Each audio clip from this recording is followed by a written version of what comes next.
mapagpalang hapon sa ating lahat mga kapanalig. Happy Saturday. Today is August 26, 2023. Indak Galaw Sayaw by Maanchua. Ayan na. Palayain ang saya sa puso at ipamahagi sa buong mundo. Wow, ganda ng meaning. Ayan, magandang hapon po sa inyong lahat mga kapanalig. Ako po yung kapanalig Goy Lopez, ang kumpare nyo sa balat ng radyo. Ako naman po ang inyong lingkod, Camille Mongcal de la Cruz. Magandang hapon po sa lahat ng ating mga tagapakinig sa Luzon, Visayas at Mindanao. Kamusta po kayo? At sana po habang nakikinig, nanonood sa ating programang Kapanalig RN, nasa mabuti po kayo ngayong kalagayan at sana po gawin po nating masaya ang araw na to kahit marami po tayong pinagdadaanan, no? Kalimutan muna ang mga agam-agam at ang mga problema at samahan niyo po kami mula alas 3 hanggang alas 4 ng hapon. Isang masayang Saturday sa ating lahat kapanalig. Ate Camille, kamusta ka naman? Okay naman, Kuya Koy. Oo, buti yan at okay na okay ka, no? Halata naman sa iyong bangs ngayong hapon. Yes, nabati pa ni Pare Koy. Ayan, syempre magandang hapon din. Batiin din natin, Pare Koy, ang mga nakatutok sa kanilang mga Facebook Live ng DZRV846 at Kapanalig Community. At syempre, magandang hapon din po sa mga nakatutok sa ating mga talapihitan. Yan, sa Veritas 846, ang radyo ng simbahan. Magandang hapon. At syempre, batiin din po natin ang mga kapanalig na patuloy na nanunood sa ating Veritas TV, Sky Cable Channel 211. Kamusta po kayo? At sana po ay masaya po kayo ngayong hapon na ito. At ingat-ingat po dahil may mga parte po sa lugar po lalo na sa Metro Manila, no, na maulan. Oo, kanina lakas na naman ng ulan, no? O kamusta po sa inyong mga lugar mga kapanalig? Sa inyo po ba ay umuulan ngayong hapon or maaraw po ba? I-text nyo po yan sa aming text line sa 0918-837-4827. Ulitin ko po, 0918-837-4827. Libre lang po yan mga kapanalig, ha? At syempre, mag-text din po kayo sa ating text line po sa kapanalig, 0998-588-3660. Amen, Pare Koy. At sa mga nais magpa-shoutout, kung may gusto po kayong pabati ngayon, maaari po kayong mag-comment ha sa ating Facebook Live.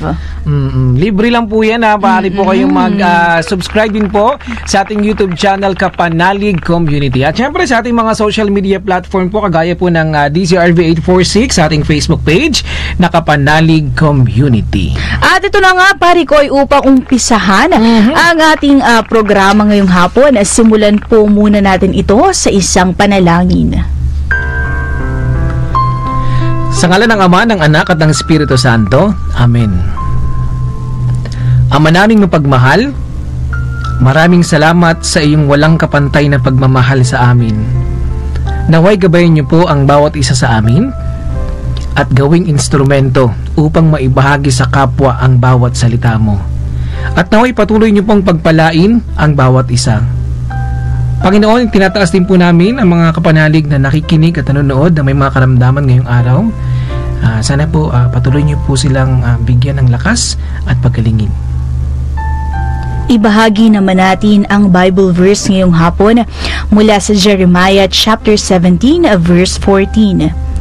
Heal me, Lord, and I will be healed. Save me, and I will be saved. For you are the one I praise. Sa ngalan ng Ama, ng Anak at ng Espiritu Santo. Amen. Kapanalig Hour. At ito na nga, Pare Koy, ang inaantay ng ating mga tagapakinig, ang ating weekly merienda. Nako, hindi ako nakapag-prepare ng merienda ngayong hapon. Pero ikaw, kapanalig, ano ba ang merienda mo ngayon habang ikaw ay naglalaba, naghuhugas ng plato, yung iba dyan nakatutok sa social media, nagko-computer, inaayos yung Excel. Yung iba dyan kakatapos lang ng kanilang siesta. Parang sa akin, sa akin, Pare Koy, siguro sopas. Wow, sopas. Siguro na lang sa akin, kape. Gusto ko lang magkape ngayong hapon na ito. Ikaw, kapanalig, pwede ka ba magkape? Ay ako hindi pwede at may acid reflux ha. Huwag natin ipilit dahil masarap ang kape. Ayun, Wow, may patunog pa-effect pa yan. pa. Thank you sa ating tech. Masarap magkape ngayong hapon, lalo na at maulan-ulan. Pero kung meron kang acid reflux, ayan. Pwede maligamgam naman na siguro, ano na lang, yung with creamer na lang na Ay, coffee. lalong nakaka-trigger Ay, yun. lalo ba nakaka-trigger? Kaya nagmaligamgam na lang ako na tubig. So, tubig lang Suggest ng sa'yo. kape, tapos hindi, magkakape ako ngayon. O kasi masarap mag-moody-moody na tapos nakikinig ka ng kapanalig. Oo nga. Tapos nagkakape. Oo, at saka magpapamember ka pa as kapanalig. Tamang-tama yan. O, kung ikaw, kapanalig, ay hindi pa po miyembro ng kapanalig community, ano pang ginagawa mo? Kunin mo na ang cellphone, pindutin na ang Yes Kapanalig or i-type ang Yes Kapanalig, caps lock po lahat yan or all capitals.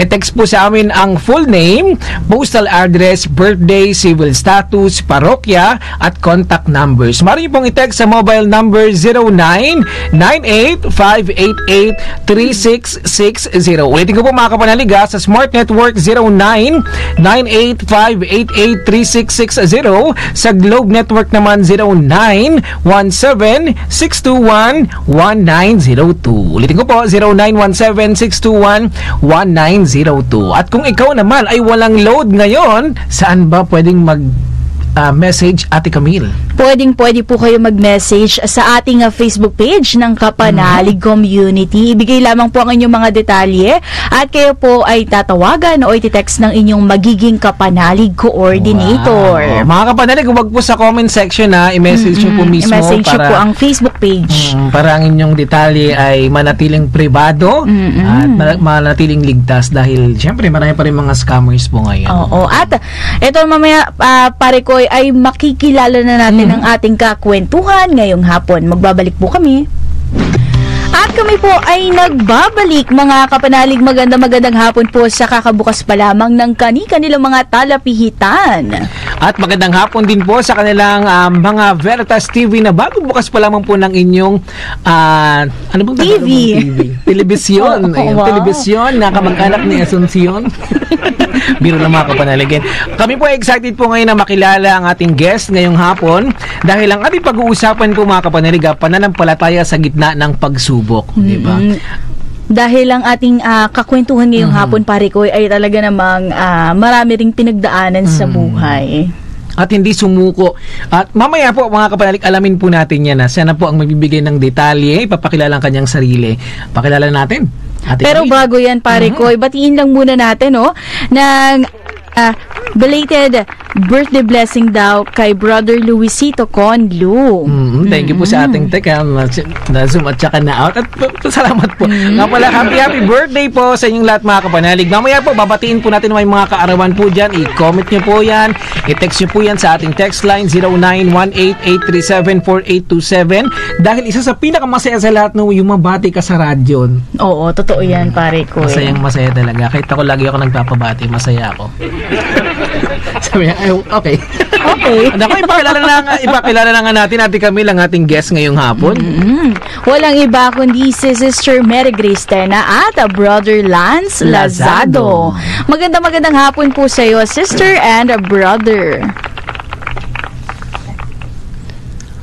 Good afternoon po sa inyo dyan sa studio at sa mga listeners po ng Kapanalig Hour program. Ang ganda ng boses ni... Ako. Sige po, sister. Go ahead po. Magandang hapon po, Brother Koy, Sister Camille, at sa mga mahal po nating listeners ng Kapanalig Community Hour. Ayan, magandang hapon po sa inyong dalawa, sister and brother. Meron po ba kayong gustong batiin bago po tayo magumpisa sa ating mga pag-uusapan ngayong hapon at bago po namin kayo mas lubos pong kilalanin? Binabati po namin ng aking pamangking si Lance ang mga kapamilya po namin, mga kaibigan, kasama sa simbahan na nakikinig po ngayon sa Kapanalig Hour program. Ikaw, Brother Lance, meron ko bang gustong i-greet ngayong hapon, mga kasama sa simbahan? Babati ko po yung mga magulang ko po, mga tito at tita ko po din, mga pinsan ko po, mga nasa pamilya po, mga kaibigan ko po din na nakikinig po ngayon sa Kapanalig Hour program po. Ayan. Kamusta po pala, sister and brother, sa sa lugar niyo po? Diyan po ba ay maulan? O okay naman po ang panahon? Tumigil na po yung ulan po ngayon, pero kanina, ulan po ng ulan. Sobrang lakas din, no? Kahit dito sa sa Quezon City. But anyway, Ate Camille, ikaw ba excited na makilala ang ating mga bisita ngayong hapon? Itong unang katanungan ay kay Sister Mary Grace Tena. Sister, gaano na po kayo katagal bilang isang kapanalig member? Nung pong year, sa pagkaalala ko po, year 2015, naging kapanalig member na po ako. Kaya for 8 years na po. Matagal-tagal na rin, Pero kayo po, sister, naka-attend na po kayo ng mga mga activities po na kapanalig dito sa ating istasyon. Isang beses lang po doon po sa anniversary po ng sa Radio Veritas. Pero matagal na po siya. Isang beses lang po. Tsaka nakasimba din po ako sa chapel ng Radio Veritas, mga isang beses lang din po. Sister Mary Grace, bali, ano po yung mga pinagkakabalahan niyo po ngayon? Kasi po, dahil na po sa aking mga physical limitations, at dahil masasakitin po ako, nandito lamang po ako sa bahay, at hindi na po ako nakakapagtrabaho. Tinutulungan ko na lang po ang aking mga kapatid, mga kaibigan, mga kakilala, sa mga pinapakisuyo po nila through email at mga phone calls coordination. Pag may mga calamities po, kagaya po ng mga, halimbawa po yung mga bagyo, humihingi po ako ng mga donation, usually po yung mga used clothes po, sa mga kapamilya po namin, kaibigan, kasama sa simbahan, sa neighborhood, at ipinapadala po namin sa Caritas Manila through pick-up po, pinipick up po nila dito po sa Taytay. Madalas din po na tinatawagan po ako ng mga kaibigan ko, especially po yung mga OFW na kaibigan ko po kasi po masyado daw pong busy ang mga tao sa ibang bansa. Tumatawag po sila to share their stories, yung mga problems po nila, sentiments, and then I just listen to them po and pray for them. Yun lang po yung mga ko po dito sa pinagkakaabalahan ko po. Sister, magkasama po ba kayo sa sa bahay po ng inyong pamangkin po na si Brother Lance? Opo, kasi po yung kapatid ko po yung mami po ni Lance at wala po kasi akong asawa. Kasi nga po sa aking health condition. Kaya isinama na po nila ako dito. Magkakasama po kami. Nag-iisang anak lang po si Lance. Ayan. Alam mo, sister, habang ikaw po ay nagbabahagi, kay Camille na nakakatawa yung pamangkin mo na si Brother Lance kasi andyan siya para sa'yo, para ikaw ay tulungan. At syempre, ngayong hapon na para gabayan din sa programang Kapanalig R. Opo. Brother Lance, ano naman po yung pinagkakabalahan mo? Ikaw po ba ay nag-aaral, nagtatrabaho, o nasa simbahan lang po talaga nakafocus po? Busy po ako ngayon sa pag-aaral ko po kasi grade 9 po ako ngayon sa San Beda University, Rizal. Okay. Bali, Sister Grace, may tanong lang ako sa iyo, no? Bilang isang kapanalig po, paano po ba nakatulong sa inyo ang mga activities po ng kapanalig community? Napakalaki pong biyaya at tulong ng pagiging kapanalig member ko po. Lalo na po sa mga naranasan kong mga pagsubok. Nung 17 years old po ako, na-diagnose po ako ng rheumatic heart disease at simula po noon, nagkaroon na po ako ng antibiotic treatment hanggang ngayon. Pinaka-maintenance ko po yun. At the age of 18 years old, nagkaroon naman po ako ng 2 major spinal operations at dahil po sa scoliosis at sa fall accident. 3 months po ako na na-confine sa charity po ng UST Hospital at 6 months po na nag-therapy. And then at the age of 39 po, nagkaroon po uli ako ng major operation sa ovary. And then another one nagkaroon po uli ako ng major spinal operation po uli. And then just recently po, last year lang po, kasi lumala daw po yung rheumatic heart ko, na-opera po ako ng open heart surgery, yung pong mitral and aortic valve replacement. At lagi po akong na-hospital, parang yung life ko po, hospital, sa simbahan, sa bahay, except ng mga nag-aaral po ako school. And then, parati lang po akong napakalaki pong tulong na pagiging kapanalig ko. Dahil one time po na-hospital ako, mga 1 month po ako nakahiga.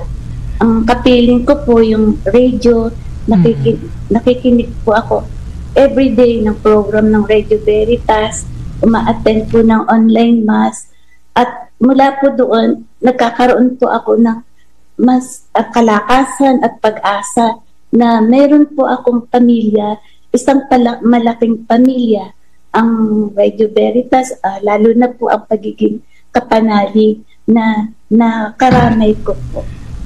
At hanggang ngayon, in pain pa rin po ako kasi po may problem na po yung aking buto at saka po yung aking heart ko po. Ayun po. Talaga namang grabe ang pagsubok na pinagdadaanan nyo pa rin, sister, dahil simula po pagkabata po ninyo, Opo. Oo. Sister, kayo po ba ay nakakapagsimba pa? Hindi na po, kasi po binawal po ng doktor na lumabas po ako kasi nga po mababa daw po yung immune system ko at saka hindi na po ako nakakalakad masyado. Hirap na po akong makalakad. Naka-stop na po ako. Yung parang nakakuba po ganun. Kaya hindi na po talaga ako in-advise ng doktor na lumabas, lalo na po sa matataong lugar. Kaya lagi lang po ako nakikinig sa mga online mass, sa TV Maria, ganun po. Iyan po ang po. Kahit po yung mga ibang activities sa simbahan, through online din po. Iyan po. Si Brother Lance. Brother Lance, paano mo na tutulungan or paano mo, ikaw ba ay nagagabayan? Paano mo nagagabayan si Sister Mary Grace? Tinutulungan ko po yun kung inuutosan po ako, kung aakayin ko po siya para maglakad po. Kung inutusan niya po may ibibigay sa kanya, gagawin ko po ng mabilis po. Kamusta naman, ikaw ba ay kamusta yung pag-aalaga mo kay tita mo, kay Sister Mary Grace? Mabuti naman po yung pag-aalaga ko po kay Tita Grace po, kasi kita ko naman po wala pong problema si Tita Grace po ngayon. Gusto ko lang itanong din kay Brother Lance, ikaw ba ay matagal na ring active sa pag-serve sa simbahan? Meron pong clubs po sa school. From grades 4, 5, and 6 ay sumali po ako sa Lectors Ministry. Kung dun po may mga Bible readers po, kung meron pong mass celebration, kami po ang Bible readers. From grade 8 naman po, Servus Christi naman ang sinalihan ko po. Ang role po namin ay lectors, altar servers, at commentators. Kasali rin po kami sa donation drive ng school. Talaga namang active si brother. Pero alam mo, natutuwa ako ng Ate Camilo kasi ilang taon ka na nga, Brother Lance? 14 po. 14 years old, pero napaka-responsable na sa buhay, no? At maya-maya mga kapanalig ay tuloy-tuloy pa rin ang ating kwentuhan. Siyempre kasama po si Sister Mary Grace Tena and Brother Lance Lazado. Huwag po kayong bibitaw, magbabalik po kami. Ayan, welcome po sa ating programang Kapanalig Hour. Kasama niyo pa rin po ang inyong kumpare sa balat ng radyo, Parikoy, at your service. At kasama niyo pa rin po ang inyong lingkod, Camille Mongcal de la Cruz. Magandang hapon sa mga bagong bukas po lang po na kanilang mga talapihitan. Kayo po ay nakikinig sa Radio Veritas 846, ang radyo ng simbahan. At ang pinag-uusapan po natin ngayong hapon, pananampalataya sa gitna ng pagsubok. nakakatuwa si sister, no? Si Sister Grace, dahil sa kabila ng kanyang pinagdadaanan sa buhay, andyan pa rin siya handang maglingkod. Kahit hindi nakakapunta sa simbahan, may ginagawa pa rin siya. Nagsishare siya sa mga social media, nag-active siya sa online mass. Tama. Yun yung dapat talagang gawin ako. Kasi wala talagang pwedeng maging hadlang kung ikaw ay totoong naglilingkod sa ating simbahan. At Tama. siyempre kay Lord, siyempre, di ba? At syempre pare ko, bago natin tawagin uli ang ating kakwentuhan ngayong hapon, batiin muna natin ang ating mga tagapakinig sa ating Facebook page. Magandang hapon kay Kapadalig Cory Campanya, kay Brother Joey Lapasana, at kay Brother Hilario Chan. Magandang hapon po sa iyo, brother. Siya po ang ating guest last week. Saturday. At syempre, batiin na rin po natin ang mga kapanalig na nakatutok naman po sa ating Facebook page, Kapanalig Community. Magandang hapon po kay Kapanalig Lilibet Conlu. Belated happy birthday to Luisito Conlu, and happy birthday po kay Brother Luisito. At magandang hapon din po kay Kapanalig Joey R.C. Lapasana. Ito ang sinadjust niyang merienda, Ate Camilo. Merienda, ginataang bilo-bilo na may ube, saba at langka. Wow. Talaga napawaw. Dahil maulan dito sa Dasmariñas, Cavite. Ay, magandang hapon po sa mga tiga Dasmariñas, Cavite, and ingat po kayo dyan. At ito naman po ang mensahe ni Kapanalig Juliet Garcia Roque. Magandang hapon. At magandang hapon din po kay Kapanalig Amanda Sagmit. Ayan, Brother Koy at Sister Camille at mga panauhin. I'm watching po dito sa amin, umuulan ngayon. Mainit dito sa Galas, Quezon City. At syempre, happy birthday sa ating mga kapanalig na nagdiriwang ng kanilang mga kaarawan ngayong araw ng Sabado. Yan, happy birthday sa iyo, kapanalig. Kung ikaw po ay may kaarawan ngayon at nakikinig sa ating programang Kapanalig R, happy birthday, at sana po bigyan po kayo ng siksik, liglig at umaapaw na biyaya at makapagbahagi ng blessing sa inyong mga kapitbahay, kaibigan at mga mahal sa buhay. Amen, pare Koy. At batiin na rin po natin yung mga nagse-celebrate na kanilang wedding anniversary, ayan, ng mansary. Happy mansary po sa inyo. Sana all. Stay strong sa inyo lahat. Yun ang pinakamahalaga. Siyempre, gawing sentro ng pag-ibig ang pagmamahalig kay Lord.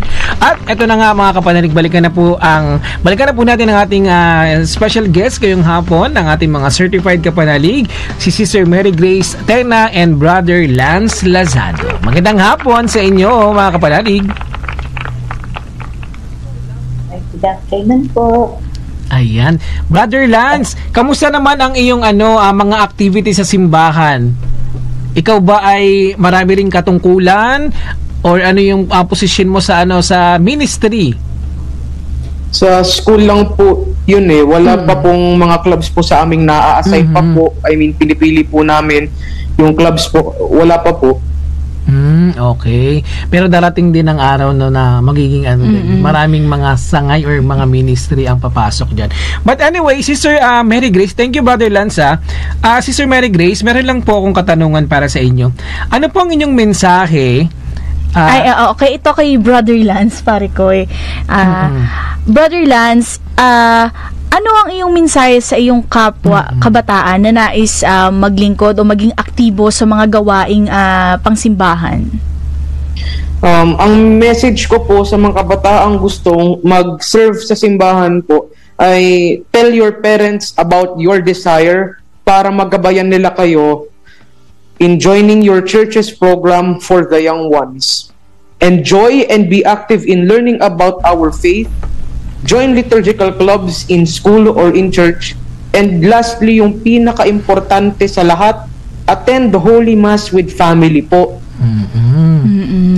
Wow, napakaganda ng mensahe na sinabi ni Brother At Lance. nakikita ko si Sister Mary Grace talagang proud kay Brother Lance. Napapangiti si Sister. At parang piling ko pangitin na rin si Brother Lance, pinipigil na lang din.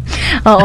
Alam mo, ang ganda ng pagkakasabi ni Brother Lance na tell your parents about your desire. Magandang maging open tayo sa ating mga magulang at sa ating mga guardian kung ano ba talaga ang gusto nating kung anong gusto nating gawin sa ating buhay. 'Di ba, pare ko? Amen. Opo. Sister Mary Grace, may katanungan lang po ako sa inyo, no. Sister, ano po yung nagtulak sa inyo na magpursige po na tumulong sa gawaing simbahan sa kabila po ng iyong karamdaman po? Bali nung lumaki po kami sa isla ng Humalig, Quezon. Nung panahon po na yun, napupuntahan lang po kami ng pare tuwing Pasko po sa fiesta. At yung tatay po namin ay naging isang lingkod ng simbahan bilang kasapi ng yapak ng Panginoon. Tinuruan po sila na mag-Bible service tuwing linggo. Sinasama po kami ng tatay po namin, at simula po noon nakita ko po, naramdaman ko po yung hindi maipaliwanag na kasiyahan sa paglilingkod sa Panginoon. At nung high school po ako, naging Legion of Mary po ako at head po ng liturgical committee. Kami po ang gumagawa ng mga prayers para sa simbahan.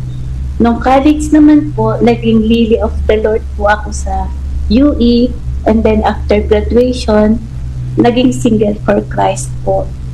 Na there was a time po na nagkaroon po ako ng extreme sadness kasi po nawala po yung bunso po namin kapatid. Sudden death po. Sobra po akong nalungkot at inaya po ako ng tita ko na isang aktibong member ng Couples for Christ. Pinakiusap po ako sa chapter head kahit wala po akong asawa na maging kasama po nila bilang isang wing member. At marami pong tumutulong sa akin emotionally, spiritually, at lalo na po yung financially hanggang ngayon po. Kasi nga po, yung pong karamdaman ko is chronic po. At ito pong munti kong paglilingkod sa simbahan, ito po yung parang may a little way of giving back to God.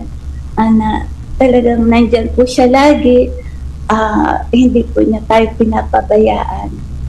Ayun po. Ito, tanong lang din kay Sister Mary Grace, kasi nabasa ko yung details ni Sister Mary Grace, na before po, Sister, ay nakapagtrabaho pa po kayo, no? Opo, nun pong yung hindi pa po, although may sakit na po yung buto ko, nung hindi pa po siya masyadong medyo yung nagpa-progress, nakapagtrabaho pa po ako at sinabi ko nga po ng doktor ko, try to live a normal life. Kaya lang, nung talaga pong naging brittle na po yung bone ko, in-advise na po ako ng doktor na wag na pong magtrabaho. Pero very, very thankful po ako na despite of my condition, naranasan ko rin pong magtrabaho, makapag-aral kahit na po lagi akong maraming absent.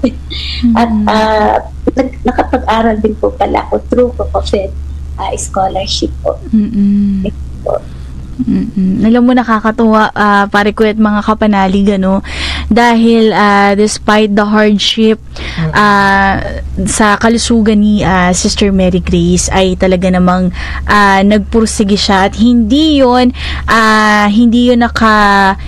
nakapagpa-stop sa kanya para magpatuloy sa buhay. Kasi alam mo, pare ko at mga kapanalig, may mga ibang tao nakapag binigyan ng pagsubok na katulad ng kay Sister Mary Grace, ay talaga namang kinu-question nila yung napanghihinaan ng loob. Ito, Sister Mary Grace, may itanong ko lamang po, may pangyayari na po ba sa inyong buhay po na dumating po kayo sa point na parang question po ninyo ang Panginoon po? Bakit binigyan ka ng mga ganitong pagsubok sa buhay? Wala naman po. Kasi po nga, bata pa po ako. Parang lagi na po akong may sakit. Parang it's a part of my life na po. Yung mga pain, yung parang naging normal na po. At lagi din pong sinasabi sa akin ng tuwing na hospital ako, Kasi nga bata pa ako, lagi na po ako sa hospital. Madalas po, sa UST po, na sinasabi po na lahat daw po ng pain, i-offer ko daw po as prayer. At dito pa lang daw po sa lupa, nakikishare na daw po ako ng suffering ni Jesus. At i-offer ko daw po, lalong-lalo na daw po dun sa mga mas naghihirap pa kaysa sa akin. Kaya parang wala naman po akong ganong question. Yung nalulungkot lang po ako kasi lalo na po pag may mga activities, yung hindi po ako nakakasama, minsan gusto ko pong sumama kasi po parang ang saya-saya, hindi ko po magawa. Kaya pinapanood ko na lang po sa video or tinitingnan yung mga pictures, yung mga activities po na hindi ko po masalihan. Yun po. Yun, doon lang po ako nalulungkot. Thank you, Sister Sister Mary Grace. Alam mo, Ate Camille, ako ay natutuwa habang pinapanood ko si Sister sa monitor. Si Sister Grace kasi yung patunay na sa kabila ng lahat ng problema, pagsubok, kailangan maging positibo pa rin tayo sa buhay, maging malakas. Tama. At syempre, ipagpatuloy natin yung mga misyon na nais nating gawin. Tama. At hindi yun ang makakapagpa-stop sa'yo para gumawa ng para pagyamanin pa ang pananampalataya mo sa Panginoon. At napakaswerte din natin kasi nabigyan tayo ng chance. Oo, at ngayon maganda na rin yung ating technology kahit papaano. Nabibigyan din ng pagkakataon yung mga kapanalig na nasa kanilang mga tahanan na pwede na silang makanood ng online mass, makapanood ng Kapanalig Day kahit hindi sila makapunta rito kasi ang Kapanalig Day po, mga kapanalig, meron po tayong spiritual talk. May pari po na nagbibigay ng talk para sa ating mga kapanalig at masaya po kami dito sa Veritas dahil kahit papaano, kahit nasa malalayong lugar po ang mga kapanalig, naaabot po ng programa sa pamagitan din po ng Kapanalig Day. Tama. Ayan mga kapanalig, magbabalik po kami maya-maya lamang. Magandang hapon sa ating mga tagapakinig sa ating Facebook page na DZRV at Kapanalig Community. Ayan, magandang hapon. Lalo na po sa mga nakatutok naman po sa kanilang mga talapihitan, nagkakabukas lang po ng kanilang mga radyo. At syempre sa mga nagmamaneho po dyan, ingat po kayo habang nakikinig po kayo ng Radyo Veritas. At sana po ay gabayin po kayo ni Lord sa iyong biyahe. At mga kapanalig, doon nais ko lang po kayong imbitahan sa ating Kapanalig Day ngayong September 2, 2023. Tama po ang narinig mo, kapanalig, dahil first Saturday of the month na po ang ating Kapanalig Day. Last month, ito po ay ginaganap every first Monday of the month, pero ngayon first Saturday of the month. Ang date po nito ay September 2, 2023. Anong oras, kapanalig? Ang oras po nito alas 9 ng umaga hanggang alas 11 ng umaga. 9 to 11 a.m. Kaya po sa mga hindi naman po makakarating sa ating Kapanalig Day, ito po ay face-to-face, mga kapanalig. Maaari po kayo magpunta sa ating istasyon sa Veritas Tower 162 West Avenue, Corner EDSA, Quezon City. Magtungo lang po kayo rito ng before 8, syempre kasi ang start po ng programa natin ay alas 9. At sa mga kapanalig naman po na hindi po makakapunta sa ating istasyon, maaari po kayo manood sa ating Facebook page dahil live po tayong mapanood sa Kapanalig Community Facebook page at sa ating DZRV 846 Facebook page. Talaga namang kaabang-abang yan, mga kapanalig. Ano bang topic yan, Ate Camille? Ang ating topic ay ang Birheng Maria sa ating buhay na pangungunahan ng ating guest speaker for September, si Father Erwin de la Cruz. Ayan makakasama po natin si Father Erwin de la Cruz. At kami po excited po na magkita-kita po tayo ulit, mga kapanalig. Last month hindi po tayo nakapag-attend dahil may dinaramdam po ang ating mga mata, pero ngayon okay na. At mga kapanalig, magandang opportunity ito, lalo na sa ating mga kapanalig na hindi kayang magpunta ng Monday, yung may mga trabaho. Actually, ginawa talaga tong Saturday para sa ating mga kapanalig at maka-attend. Kasi marami rin pong nagre-request na sana sana maging Sabado po ang ating Kapanalig Day. At bago natin balikan ang ating special guest ngayong hapon, gusto ko lang pong batiin ang ating mga Kapanalig coordinators at syempre kay Ma'am Apple ng Estrella sa patuloy na pagbibigay po ng suporta sa ating programa. At pare ko ay may mga nagtatanong pa rin kung paano nga ba sila makapagbibigay ng kanilang pledge of support sa ating Kapanalig community. Okay mga Kapanalig, madali lang po yan. Kung kayo po ay merong mga GCash account or gusto niyo po magpa-GCash account, mari po kayong mag-text or ito po ang mobile number 0998-588-3660. Ulitin ko po mga Kapanalig, 0998-588-3660. Kung kayo po ay nakatutok sa ating mga monitor, kagaya po ng Veritas TV social media account, pwede niyo pong i-scan ang QR code na nakikita niyo po ngayon sa inyong mga monitor.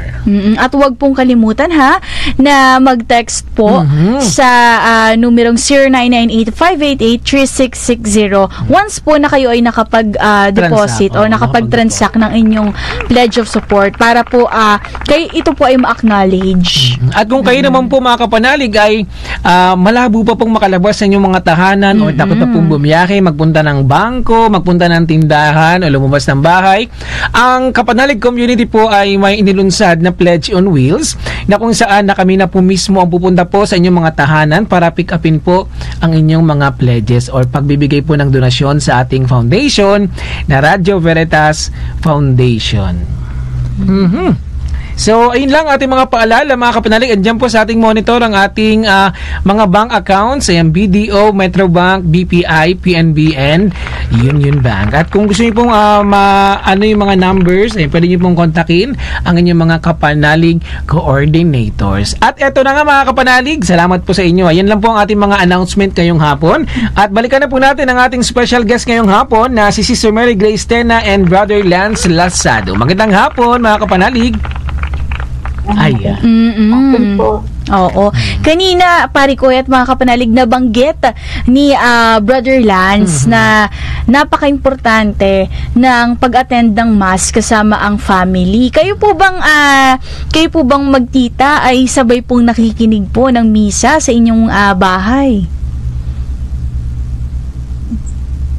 Sabay po kami sa Sunday po from 10 to 11 a.m. po ng umaga. Sa sa TV po, sa misa po. Ayun. Sa TV Maria po.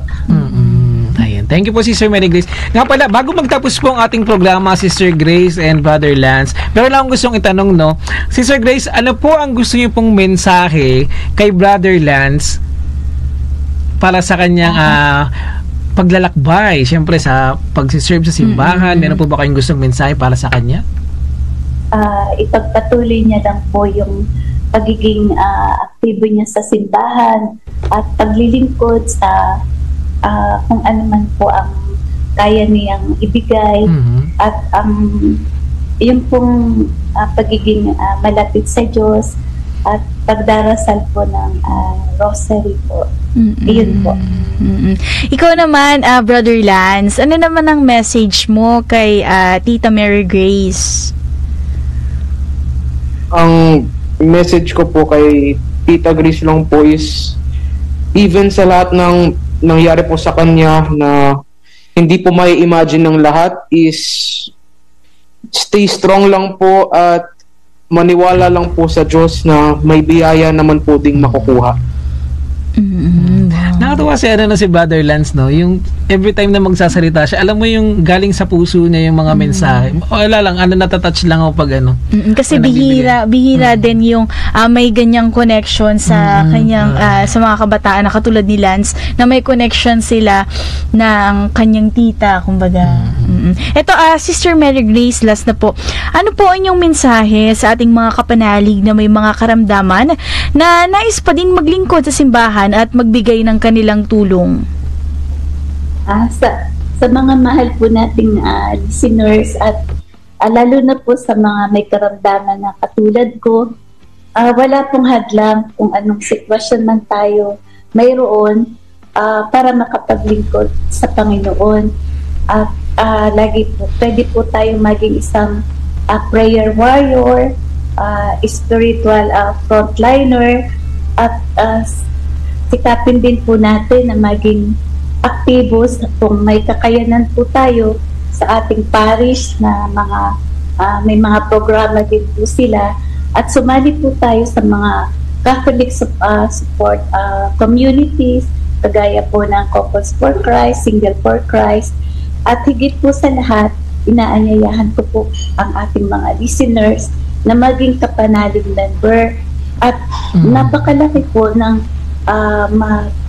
marami po tayong matutulungan sa pamamagitan po ng mga programa nila at marami din po tayong matututuhan sa ating pananampalataya na pwede po natin i-share lalo na po sa ating mga kabataan.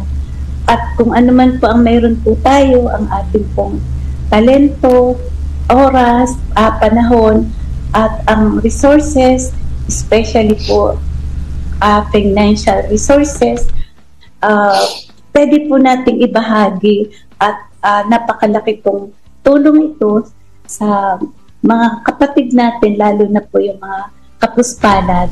At sabi nga po ni Mother Teresa, not all of us can do great things, but we can do small things with great love. Yun lang po. Marami pong salamat. Maraming salamat po, Sister Mary Grace Tena at Brother Lance Lazado. Salamat po. Sige po. Maraming din pong salamat. Sister Grace, Sister Mary Grace, Brother Lance, kami po ay nagpapasalamat po sa inyo dahil binigyan niyo po kami ng pagkakataon na makasama po sa aming programang Kapanaligan. Hindi man physically, pero andito po kayo ngayon sa live via Zoom at kami po ay natutuwa. Alam po namin na meron po kayong mga schedule din ngayong hapon, pero binigyan niyo po kami ng chance na makausap kayo at maibahagi niyo po sa ating mga Kapanalig listeners ang kwento ng inyong buhay. At panigurado ay may mga nakikinig ngayon na talaga namang na-inspire sa kwento ni Sister Mary Grace. Dahil sa kabila ng kanyang pagsubok ay talaga namang siya ay hindi pinapabayaan ng Panginoon.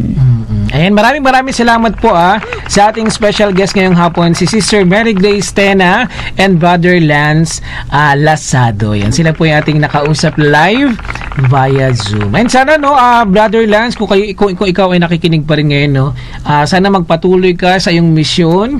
Ayan, gabayan nyo pa rin, alagaan mo ang tita mo dahil bihira lang sa mga ganyang edad yung napaka-responsable na sa buhay at maaasahan ng pamilya. At syempre, ng kanyang tita. Tama. Ayan, mga kapanalig, magtatapos na naman po ang ating programa. Naway na ibsa namin kahit papaano ang inyong mga isipin at mga problema. Kaya kung ikaw kapanalig ay may pinagdaraanan, ayan, wag mo pa rin kalimutan ngumiti dahil sa kabila po ng pagsubok sa buhay, may pag-asa pa rin po tayong inaantay. Okay, mga kapanalig?